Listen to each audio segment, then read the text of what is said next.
It's difficult for you, isn't it, Nash? With so much unfinished business.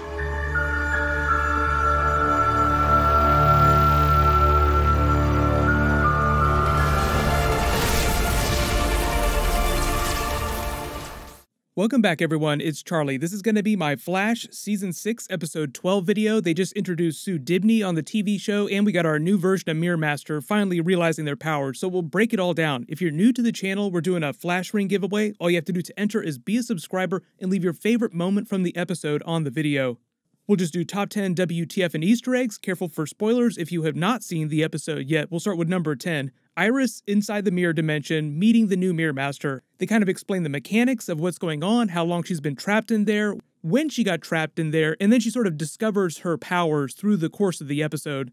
But the whole idea is that when the particle accelerator blew up at the beginning of Season 1, that's when she was kicked through the mirror because it was bathed in dark matter, but also we find by the end of the episode, her body was also changed, so now she has meta Mirror Master powers, which is a very New 52 change. If you weren't a big Flash comic book reader, they do give a shout out to the first version of Mirror Master, Sam Scudder, because they did him way back in Season 3. They even do a big callback to the episode where the Flash and Jesse Quick fought him and Barry got trapped in the mirror by Mirror Master. So the whole idea in the Flash comics is that the original version of Mirror Master was Sam Scudder, so they did him first on the Flash TV show. Evan McCulloch was the second version of Mirror Master who took up the mantle after Sam Scudder in the comics. Now they're kind of doing that on the TV show, but originally in the comics, Evan McCulloch was a tech-based villain. He used the mirror gun to give him his powers and open up portals to the mirror dimension. They just changed that during the New 52 to make all the rogues metas instead of using tech. But then during Flash Rebirth, they sort of reset all that, so most of the Flash rogues are tech-based villains, but every once in a while there's a meta-based one, and the Flash TV show is just doing the New 52 version of that.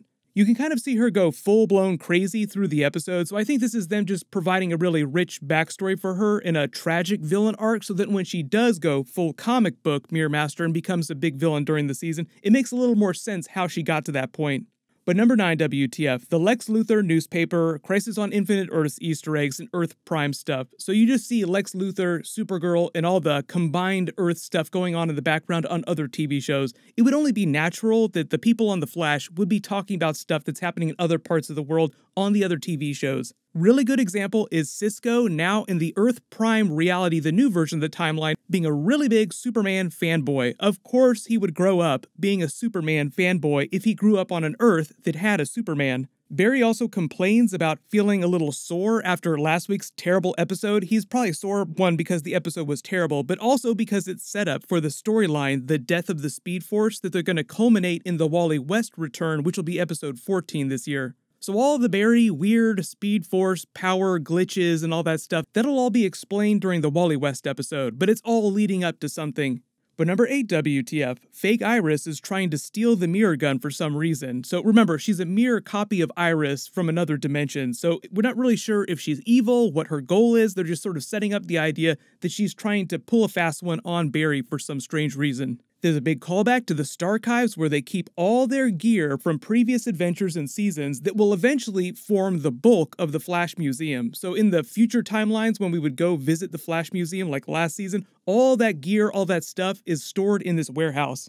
Like they have Reverse Flash's time ships stored in here, all kinds of other really cool Easter eggs every once in a while. So anytime they go back there, it's really fun to try and look in the background and try to find other Easter eggs if you can.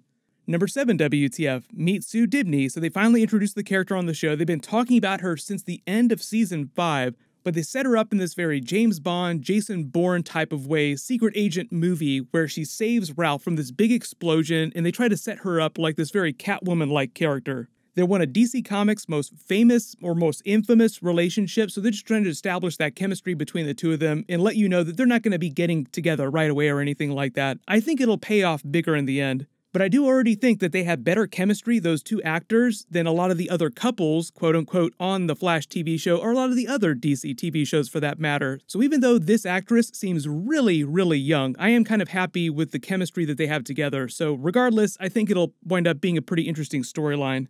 They make a lot of elongated man comic book references too. Like when they're back in his office, she jokes about quote unquote the cheap stuff, talking about the Jingold soda. She references Jingold soda again later in the episode. So a lot of the references and Easter eggs from their storyline are specific to their comic book storylines. And they even reference Identity Crisis, which is obviously one of the most WTF storylines from DC Comics history. But then number 6 WTF, the new version of Mirror Master starts to go crazy, or has been going crazy, like I said, sort of setting the stage for her eventual descent into comic book villainy.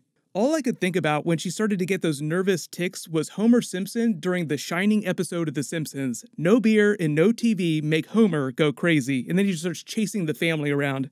But then number 5 WTF, we learn about the dirty cops inside the police department. This is obviously culminating in what's going on with the Black Hole storyline because it's all connected in the background. This is sort of the current arc of the Flash TV show. There'll be one big arc at the end of the season after this. So all the Mirror Master, all the Black Hole stuff will be culminating probably sometime around episode 18 because that's when Godspeed is coming back. That's right, Godspeed is coming back later this season. They'll finally pay off that storyline from the beginning in episode 1. Joe just has Barry go over a lot of old casework that seems kind of fishy, and he finds out that it's connected to Black Hole and Ultraviolet.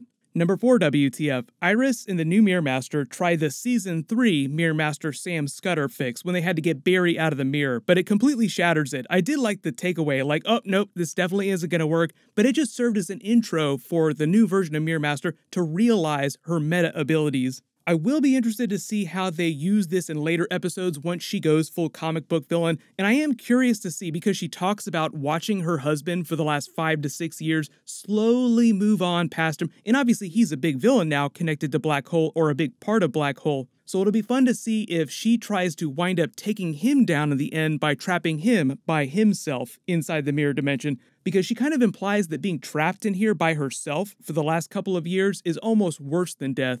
But the way her powers work is she basically has control over this meta mirror. I'll be curious to see how this works with other mirrors because Iris sort of touches it at the end of the episode and Barry kind of senses her. I'm assuming it'll probably be sometime in either next week's episode or the post-credit scene from next week's episode when they actually figure out how to use her abilities to take them back through the mirror into the real world.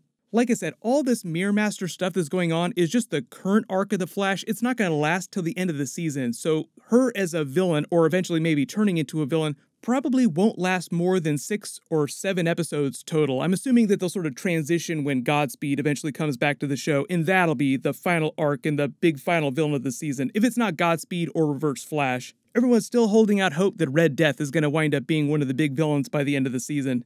But as part of this Mirror Master storyline, Fake Iris, the Mirror Gun, the Starchives, we also find that Nash Wells is trying to find Harrison Wells from Earth 2, Harry's journal. Maybe it has something to do with him rediscovering the existence in the multiverse. That's sort of this ongoing thing, like how long are the characters going to be in the dark thinking that the multiverse is gone and all these other alternate versions are dead, when really most of them are probably fine. They're playing it real weird with this Mind Space Earth 2 Harrison Wells just talking to him like, nope, you're lying, you're definitely lying about this, she's definitely lying about this. It's an interesting spin. I've seen a lot of interesting theories from you guys in my feed, like maybe it's Earth 2 Harrison Wells trying to contact him, or maybe it's Reverse Flash trying to pull a fast one on him. Right now, the way they're playing it is that it's mostly just a manifestation of his guilt at what he's done and becoming pariah, him thinking that he's responsible for the death of all these people and responsible for Crisis even happening in the first place. Number 2 WTF, the whole bank heist, Ralph and Sue Dibney. This was actually a pretty good storyline this week. Light years better than last week's Valentine's Day episode. But we find out that she's been pulling a fast one on him this whole time, been playing him. She was actually casing him while he was casing her. So she planted the bomb at the beginning of the episode to mislead him and think that John Loring, which is a big comic book Easter egg I'll explain in a second, was after her so that she could get some ledger, but it was all just a front so that she could steal a big diamond from him.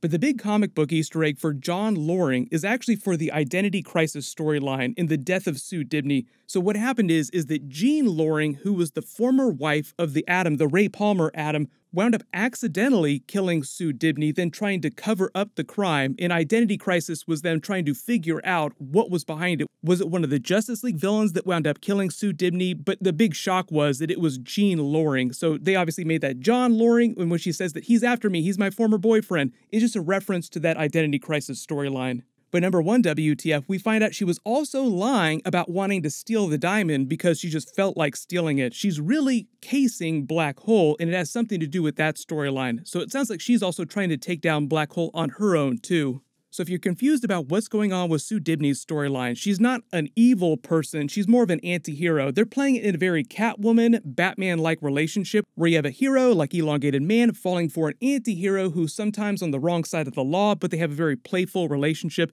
and she winds up helping them sometimes, but also winds up doing bad things every once in a while. I was also kind of getting a Black Widow vibe from her final costume that she reveals. Maybe a little bit Black Widow, maybe a little bit Catwoman catsuit. Just really tight leather outfit to let you know that she has been doing this whole time.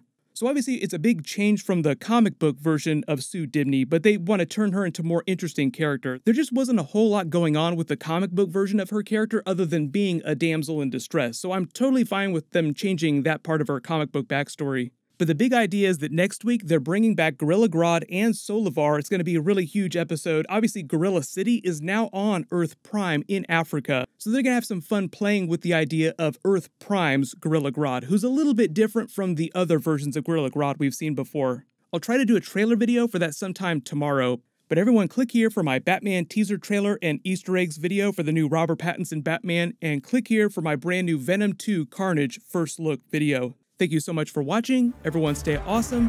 This is The Way.